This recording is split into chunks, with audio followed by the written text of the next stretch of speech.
All right, I'm here with GaryB, the casual comic guy. Gary, thanks for coming on 7.5 Questions. Oh, thanks for having me, Scott. I'm super excited to do this, man. I can't thank you enough for inviting me onto your show. Yeah, not a problem. I've been watching a lot of your videos since I got active, and just thought, your content you're dropping was, it's pretty interesting, and I'm a Conan fan myself, so that's one thing that drew me to your videos. So it's actually a perfect opportunity to get to know a little more about you and a little more about your Conans, and of course everything else. Yeah. So you got any questions for me before we start? No, I'm good. I think I'm All prepared. right. I'm ready to go, and I'm just waiting to see what you hit me with. All right. That's what I like to hear. Prepared, just like a Boy Scout. All right. So let me give you your first keyword. I'm ready. All right. First keyword we're going to use is truck. All right. Truck it is. Truck. All right. How'd you come up with your IG handle? So GaryB, the casual comic guy? Yeah. I was looking for something that had a flow to it. And, GaryB kind of had a little bit of a flow. And I fooled around with calling myself Casually Comics for a little bit before I found out there was actually a channel called Casually Comics. And I made the change, and GaryB, the casual comic guy, just kind of went with because I wanted my channel to be opposite of the stress of your day-to-day work job. When you're stressed out at work all day and you're having to handle situations, doing the YouTube thing is my casual abode, and I wanted to, when I'm on YouTube, to be casual. And I think the only time I'm not is when I'm on Whack Comics and messing around with those guys and having fun. But I wanted it to be a place where I go and I have a different state of mind than the guy at work. All right, and I'm assuming GaryB's your last name or middle initial or something, or yeah, I have a very boring name. It's just Gary Baker. It's about as plain as it can get. I could be Tom Smith. You never know. It's all the same. Right. So, and the logo you use. That is courtesy of my friend Ken Wheaton. So I told Ken Wheaton I wanted something drawn up, and Ken's a great artist, and he's worked on a bunch of things. He actually has an exclusive cover coming out for Rhinos Comics here locally, which is a beautiful cover. But he's a good guy. I told him I wanted it to be kind of a caricature, but also include the things that interest me. So he came up with it. That's all I gave him was a little bit. Ken's very imaginative. So this is his original sketch. My wife's hair's on it. This is his original sketch that he did of it before he colored it. So I approved it. I thought it was fun. It's a not too serious, kind of a goofy look, which I was into, because I wanted it to I just wanted it to represent something different than being stressed at work. Right. And just to give Ken a plug, this is the kind of art that he does. This is how good he is. Did he color your logo? Because I noticed the one on your. He did. He did. He did it in 4 different colors with 4 different backgrounds for different parts of the season. But he did all the coloring himself. That was just his original black and white sketch right there, which he gifted me after as well. So my logo is actually a gift from him. Yeah, that's free ones are the best ones, especially when they're good. Ken's a great artist. He's been very supportive ever since I've known him. So yeah, let's see that Wonder Woman again. Oh, absolutely. So, big Linda Carter Wonder Woman fan from back in the day. And then one day I'll commission him again to do me a Gal Gadot one. That way I'll have them both. Right now, Ken is currently working on a Conan commission for me. Cool. So I'm going to have a Conan cover from him soon. Then I'll have a Black Cat, a Baylet. I have another blank Conan, which I might have him do a Valeria on. So fill out the universe a little bit. Yeah, I could talk art all day. We'll get to that down the road here. So, did you have any other candidates for your IG hand or YouTube channel, or any other candidates for your logo? No, that was pretty much it from the start. Once I found out Casually Comics was taken, it was just GaryB, the casual comic guy. I knew I wanted casual in there, and that just seemed to kind of flow to me. Okay. I don't know if it flows to everybody else, but it worked for me. Yeah, I think it sure does. And it's one it's the people remember. I mean, once I heard it 2 or 3 times, and I never forgot the name. So it definitely sticks with you. I think you did a good job on that. Oh, thanks. Happy circumstances, I guess. Yeah, I think just Casually Comics, I think that might have blended into the rest of the right. And there's already world. A fantastic YouTube channel that has that logo, and she runs a great channel. Her content's amazing, and I didn't want to piggyback off anyone or right. Just hone in on their territory. I didn't want to be that guy. As unique as you can, right? Yeah, well, just something personal.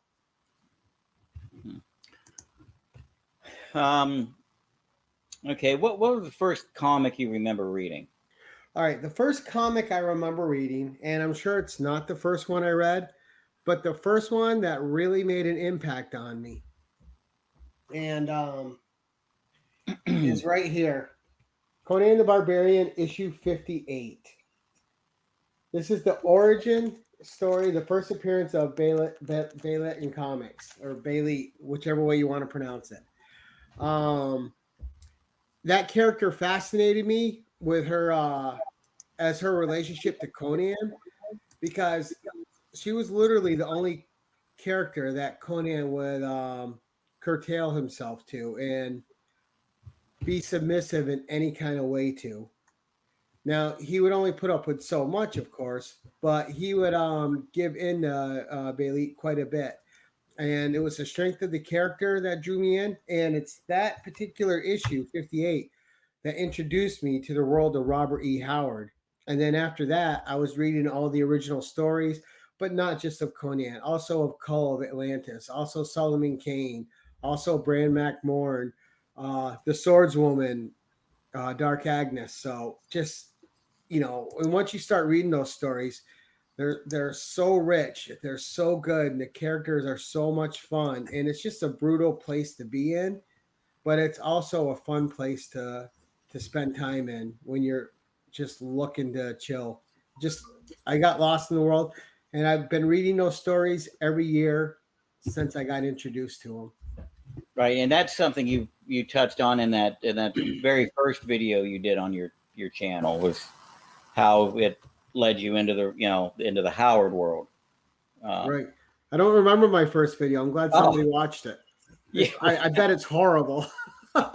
No, it actually, I was surprised it was your first video, just because how smooth it was. It didn't seem, you seemed like you'd been doing it a while already. So, I mean, I'm not going to say it was a professional video, but oh no, they're horrible. I was definitely amazed that it was your first video, because it seemed like you've been doing it for at least a month or two. Well, I watched quite a few of yours doing some research.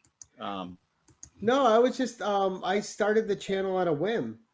My kid, our kids these days, they don't grow up with, like we did, where cable was the big thing in your house. Their generation, it's YouTube and the internet, and it's just a natural thing. That's what they have. But my son always showed an interest in having his own channel one day, or gaming channel. So to me, it was like, well, if he wants to do this one day, as a parent, I need to learn about it, see what's safe, what's not safe, how you interact, how the interface works, just the general goings on. And I never thought I would get any subscribers at all because I'm just a boring old dude, you know. And I'm surprised at where I'm at now. But this ended up being my Zen place, my happy place. When I want to relax, I sit down, shoot a YouTube video. There's some videos that do great. There's videos I do just for the love of the material, whether they get views or not. And but yeah, it ended up just taking off for me personally as something I really enjoyed. So, and how old were you when you read that Conan 58? Oh my gosh. Dip ballpark if you. I don't know. I had to be 7 or 8, Okay. maybe somewhere between 7 and 10. Um, Now, do you remember the first book you actually bought yourself? Like bought with your own money, bought with. Ooh, I don't. I think it was an Amazing Spider-Man, and I want to. I want to say, although the memory is probably false, but I want to say it was 194, which I have a copy of, but it's not my original copy because I was fascinated by the cover with the black cat on it. So But when I was growing up, I had there was a lot of Savage Sword of Conan and regular Conan, and my parents were cool as long as I was reading and I was enjoying it. You know, they didn't care about Savage Sword and the more adult nature of it. They just, you and know, the I naked was women into on it. the cover. Right. They let me be me and it was fine. Um, but Spider-Man was, you know, the hero when I was growing up. And I also read a lot of The Brave and the Bold back in the day. You know, you had Batman teaming up with Red Tornado, with Superman, with various heroes, and I really liked the team up aspect of that. I also like Marvel team ups, Marvel 2-in-1s. Just the team up books really spoke to me because they were usually self-contained stories. So we didn't really have any comic shops where I was growing up. So when I got one, if it was a self-contained story, that was great for me. I didn't have to worry about it. Always bothered me not to be able to finish a story. So if it was contained in one issue, I really dug into it. So you've pretty much been into the comics nonstop from the Oh time no, of I've the. had many breaks, year Oh, long okay. breaks.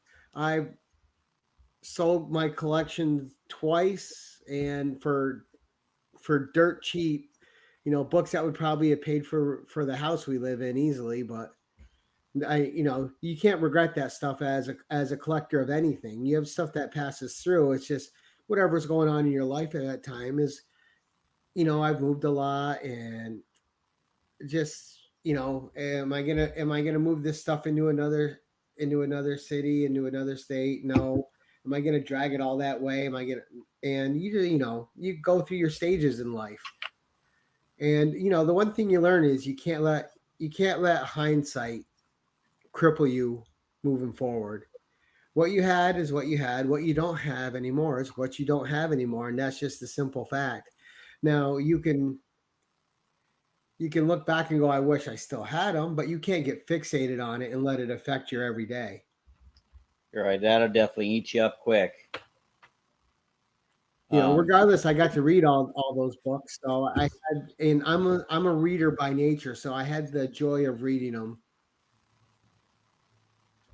okay. Ready for another keyword? I am. Let's go with. If I look around here for something to jump out at me. Bath. Bat. Yep. All right. Got it. Um,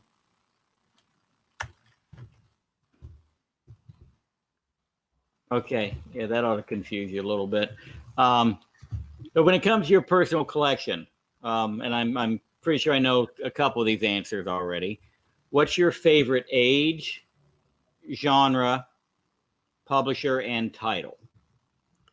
All right. My favorite age is Bronze Age. My favorite publisher is Marvel. My favorite title is Conan, and it's what was big when I was growing up, and it's what caught my imagination. And I'm gonna show you why I love the Bronze Age. Okay. So I hope you're ready to see some books. Oh, let So her rip. one of my other favorite issues that I clearly remember distinctly as a kid that had a big effect on me was issue 100 of Conan. So issues 58 through 100 is my favorite run in comics ever. That whole 3-year run was based off one story, Queen of the Black Coast by Robert E. Howard, and Roy Thomas stretched it into 3 years, filling in a lot of blanks and a lot of adventures along the way. And I loved it all, and it fascinated me. In the Bronze Age, you had a lot of things that you don't have now. So I'm going to grab some of these. Sorry for going off camera. And we're going to take a look at some different things from the Bronze Age. So, and then we'll get into my favorite character some more. I got some slabs to show from that. So you had things like magazines, right? So you got like super color specials, which took a black and white tale, made it into color. Just really great stuff. Again, another super special. These magazine formats were amazing. So you have that. Then you had things like Epic Magazine. So there's a great Barry Windsor Smith cover. All right. There's a That's nice one I haven't seen. cover. And there's a lot hidden in this cover. You can look at that cover for a good long time and find stuff. You had magazines like Marvel Preview featuring Cull the Destroyer, another Robert E. Howard character. You also had Conan the Barbarians.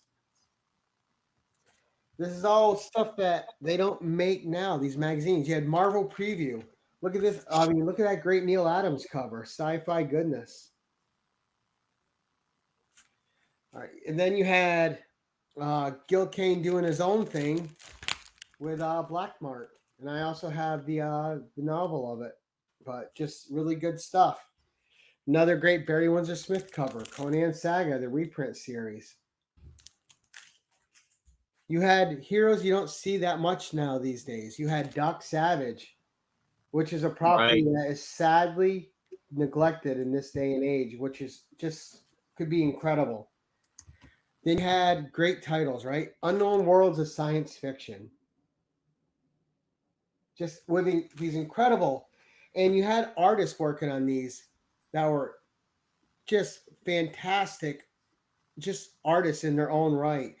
Marvel Preview, UFO Connection.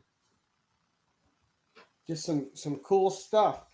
All right, Tales of the Zombie Annual. You know, just Marvel Preview, Paradox, where they weren't afraid to try new things.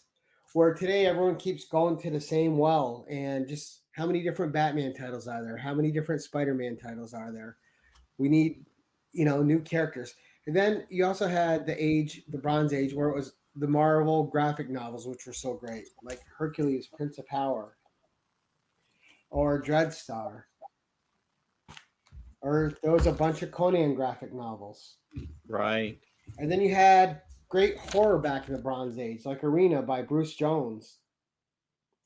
Just really captivating stuff to read and collect. And you also had heroes that you can't even get these in trades because they were toy lines, and you don't have the license to create trades of them. So you either have the books or you don't.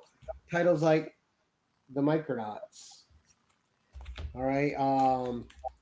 Titles like Rom Space Knight, which I have those complete collections.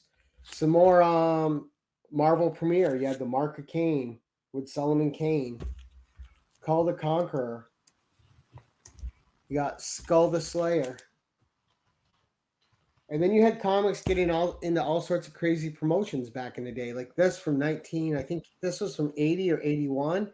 We have Spider-Man, Captain America, the Hulk, and Spider-Woman, and a special promo comic from 7-Eleven. Just great stuff. And then you also had other characters, you had Red Sonja. And we'll get to her first appearance later. But then another one of my favorites, I love powerful women, right? You had Marvel Spotlight 32, the first appearance of Jessica Drew. And then she had her own title. I picked up a couple better copies of this since then, but I haven't got any of them graded yet. Carol Danvers, Miss Marvel.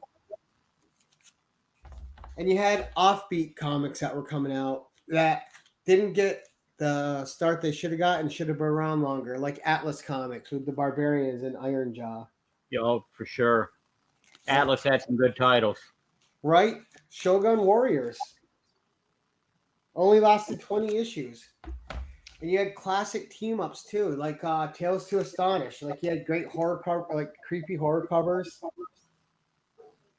So just fun titles like that. But that's what the Bronze Age gave you. And there was so much creativity and so much imagination back then. It's my favorite age to collect from. And the Golden Age and the Silver Age has that same kind of creativity and the same kind of fantastical ideas. But the Bronze Age is the age that speaks to me the most. And then my favorite character, of course, is Conan the Barbarian. So you had his number one. I've shown that plenty of times. I got one of those. Nice. Oh, you got it signed too by Roy Thomas. Yeah, I got a Roy on mine. Ooh, yours trumps mine with the signature. Very nice. I don't know what it would grade, but I'm not big on. You got the man himself to sign it. Then we have one of the best Conan stories ever written, adapted in issue 4, Tower of the Elephant.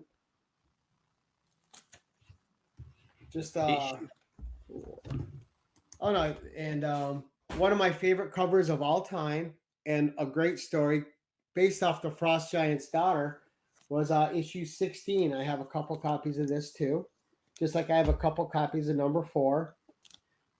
But great Barry Windsor Smith cover, and I'm a sucker in the Bronze Age for these border covers where the art breaks the border. I absolutely love it. And we also had the first appearance of Red Sonja in comics,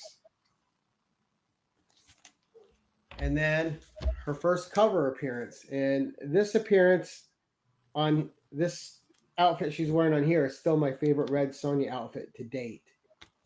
I just thought that was the best design. It's absolutely fantastic. But so Conan is my favorite character. Marvel's my favorite publisher.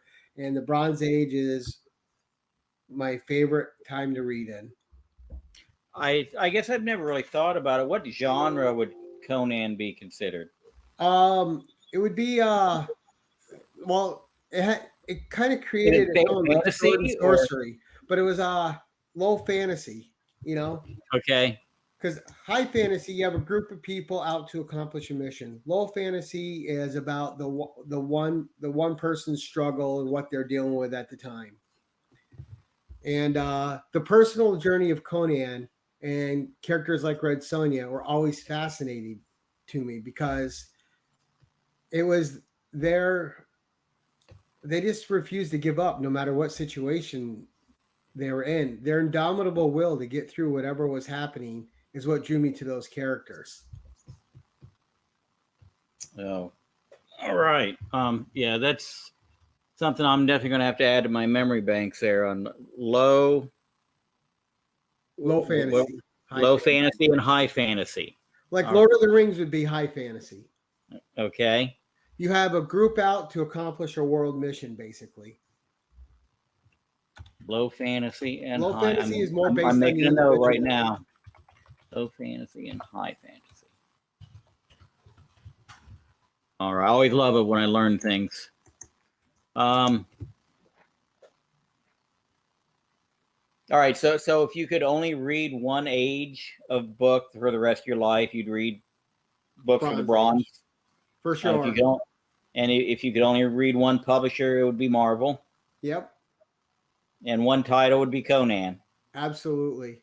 All right. And you got that first run's great, man. You got 275 regular issues, you got 12 annuals, and you got 5 giant sizes. And I didn't even bring down the That about treasury editions, perfectly which were fills a giant long box. reprints. What's Oh that? yeah, I said that about perfectly fills a long box. It, oh, it, I my original run fills 2 long boxes, but I also had doubles, triples, and sometimes 4 or 5 Right. of the issues. And I'm trying to break myself of that habit. I know how that is. Um, I get yeah, way too many copies of one book for absolutely no reason. Oh, I don't mind if it's Conan. Yeah. um, okay. Um, Sorry, what's it? I'm sorry. oh, sorry, I was just stacking my books. Oh, But I think uh, the one catch with that is those magazines are a lost art. You don't see them now, and you no. have publishers like Warren Publishing, which was putting out the Creeps, and now Shutter, and the Vampirist Carmilla, who are resurrecting it a little bit, and Heavy Metals come back. But for the most part, you don't see magazine format anymore, and it's just too bad. It's such a fantastic format. How much would it cost now? I mean, back in the 70s and 80s, when the magazines were $1 or $1.25, the books were a quarter to 35 cents. Well, the So that, books now, like the Shutter magazine, which is a horror magazine, and the old like Eerie, $5.99. So it doesn't kill you. It's not that much more than a regular comic, especially I since you have to figured consider they'd they're be in 10 or black and 12 white. bucks. Yeah, because a lot of comics cost that now. Well, yeah, I mean, and you had a bunch of comics this year and last year that were costing you $7.99 an issue. Yeah. Yeah. No, I figure if they made a magazine of that size and that quality today, it'd be a $10 or $12 book every month. Oh, and well, look at all the ones Marvel had too. You had a Punisher magazine, you had a Hulk magazine. You know, Star Right. Lord's first appearance was in one of those magazines, and that's a Yeah. what, a Then two and grand book Marvel now. previews 4 or 5, I think. Yeah, exactly. Um, Maybe someday they'll bring them back. I hope so. I love the format. It's just so unique, and you get a different feel when you sit down to read it. It is. It's a whole nother reading experience. I agree. Especially since it seemed like 90% of them were black and white. Right. I don't know It if any gives of you them were something color. different. Yeah. Yes. Yes. Exactly. And they tended to put more mature stories in the magazines. Yeah. So you didn't have to worry about something being kidified if you just wanted to read a serious adventure story or,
And still, one of our best interviews was the first one with Jason Douglas. That was amazing because that guy was engaged and his book was amazing. But then I stopped mostly taking suggestions from other channels. Like, I'm going to send this person over to you because just because they gel on one channel does not mean they'll gel on yours. Right. And I learned if I'm going to take a creator on, I need to read their stuff before I take, because if I don't like the material, it's really hard to have a positive interview with them because you're looking for good things to say, and at that point you're just BSing because you didn't like anything. Yeah, and then that's and it's one hard reason to be genuine.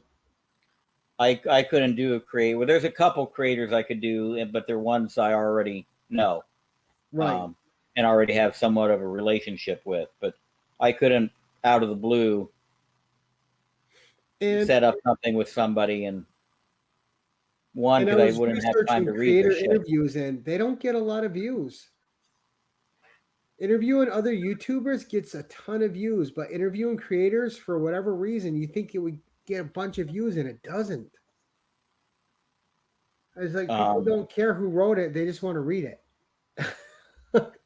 Right. Yeah. Like me, anything to do with Bunny Mask. If Andrea's going to do an interview, he's letting me know so I can check it out. But I'm obviously a pretty big Bunny Mask fan. But when it comes to any other creator, I might tune in for a minute or two, but I'm more there for the person conducting the interview than the person being interviewed. And I'm just there to hit the thumbs up and then go on. And funny with Bunny Mask, because I picked that up on a whim. Because I was already trying to. I'm like, oh, all right, we'll just see what it's like. It's got a cool little mask. We'll see. The art I liked inside. It had a good horror feel to it. And then, as soon as I read that first issue, I was hooked. It was. I saw a review. That's what made me buy it. I was watching Mark's channel one night, Legion, and I think it was Ryan, new guy. Was first thing he said is, what the fuck? This little girl gets her teeth chipped out on the first page. And I'm like, that's all right. I'll buy it. Yeah, see, and it's weird with me because I picked it up and I didn't get Stray Dogs because I'm not into serial killer stuff. That does nothing for me. I don't like Freddy. I don't like Jason. They're boring characters to me. And I know Stray Dogs might has a different angle on it, so it's probably a lot better. But it's my horror. I'm picky. I'm like, my favorite horror movie is John Carpenter's The Thing. I love it. It's a masterpiece to me. I watch it. I've watched it. I don't know the last time I didn't watch it on a day. I play it every night. I love that movie. I'm a big fan, but I wouldn't go as far as to say I watch it every night. But what do you think of the original? I like it, but it's not a true adaptation of Campbell's book. John Carpenter's is a very accurate of the horror aspect. So the first one it was more true to the scientist side and their story, but they didn't have the tech back then to make and it's just a guy in a suit thing, I own it and I still like it for what it is, but John Carpenter's is the closest to the book. Have you ever read the book? No, sure haven't. So good, yeah. But that's the truest. Just you have no idea if the person next to you is that thing or not, and that's the horror of it, Mm-hmm. And and even the prequel was pretty good. And I didn't think it was bad. That movie gets a lot of shit, and that was a good movie. Yeah, I didn't think it was just wanted to bitch about CGI, but it was really good. I mean, I liked it personally. Yeah. And right now, John Carpenter's making another one with Blumhouse. A lot of things people didn't pick up on. Well, the people who didn't see the first one, the didn't see the first John Carpenter one, or maybe it's been too long since they saw it. They didn't pick up on at the end with the helicopter. Right. Leading the segue into John into Carpenter's the next one. Yeah. And that right there just made it all that much better for everybody who loved the first one. Right. It was such a great John moment. Carpenter. Yeah. And all the behind the scenes stuff from the first one is so good. Like I watched the documentaries on it. So, like Kurt Russell almost died. Like when he threw that dynamite in that scene, he really threw a stick of dynamite and it went off before it should have. It like short fused him and blew up. That was really stuff blowing by him and none of it hit him. Just crazy that was stuff on back then. Wasn't that like a special feature on the anniversary edition? Yep. Yeah, which I bought. I got it cheap. I got lucky. I got it at Walmart for $13. Yeah, I picked up the Blu-ray somewhere. And there's good documentaries on YouTube about it too. I know, and I meant to ask you about this during the interview, and I don't know why it slipped my mind. I was trying to figure out a way to work it in about the shout outs you do. But what made you start doing those? Because when I first started out, I had 5 subs, and then I was watching a video, and it was Stevie B, and I'm watching his video, and then I got a shout out at the end. I'm like, huh? And it surprised me. Yeah, Stevie B's a cool dude. Yeah. So, and then I'm like, well, once I started getting some subscribers, I'm like, well, I need to do the same thing, and the whole hashtag grow together thing, that thing grew on its own. I'm like, hey, put hashtag grow together in the comments so I can run the contest. And it just took on its own life. It grew into its own thing. Like that wasn't a plan. So, I mean, it shocked me as much as everybody else that everybody, like, you have no idea. Like, Scott, I'll go watch somebody's video and they have hashtag grow together in their description. I'm like, I bet they don't even know where that came from. It took on its own life. You see it a lot. Yeah, absolutely. Yeah. I mean, and it's cool. I don't need credit for it. I just think it's cool that it kind of grew on its own. Like it was nothing I planned. You can't plan that stuff. No, because if you planned it, it would never work. Right. Right. I never thought about it being anything catchy. Yeah, but I definitely thought those were cool when I started seeing those pop up. Right. And then a week later, all of a sudden, I see people doing their own grow together things. I'm like, oh, okay. And then it was more people. And then it was more people. And then it was the community. I'm like, holy cow. I'm like, well, if this works, then we can all grow. And you do get growth out of it, but you still get some people they'll see it, they'll sub you up, and as soon as you sub them up, then they'll go unsub you. And it's like, don't be that person. Yeah. Yeah, I've noticed that because I see not on YouTube as much, but on IG I've noticed that. I was always a big sub on IG. But yeah, on IG it's bad. I downloaded an app so I can see who unsubs, so I can take my sub away from them if they're that person. Oh, well, I didn't know there was an app for that, but I'll have to look for it. Here, I'll tell you what it is. It's called ana.ly. And it's an app for the phone. Yep. So you see that it's right there. Yep. That little red one. Damn it. What am I doing? Oh, I'm sliding my screen over because I'm a DTD and touching it. Man, the internet's terrible today. Yeah. Dude, I am going to have to hit the bathroom here in a second. I am dancing in my seat. All right. Don't forget to send me. I'll take a snapshot of that picture and send it in a few minutes for you. And also send me your logo so I can drop it in on the edit. And any sort of an intro you want me to play, that I can edit in at the head of the video. You know, whatever you want, whatever links you want me to put in the description, make sure you get those over to me. Okay. And I'm going to try and get this all done so I can have this air this Saturday morning. Okay, no problem. I'll get that done for you then. So, all right. Appreciate it. Had a good time. Oh, me too, bud. Thank you. It was really nice talking to you. Yep. Don't be a stranger.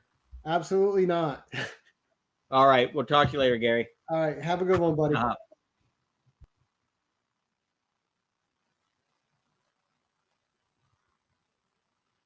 I think that'll work.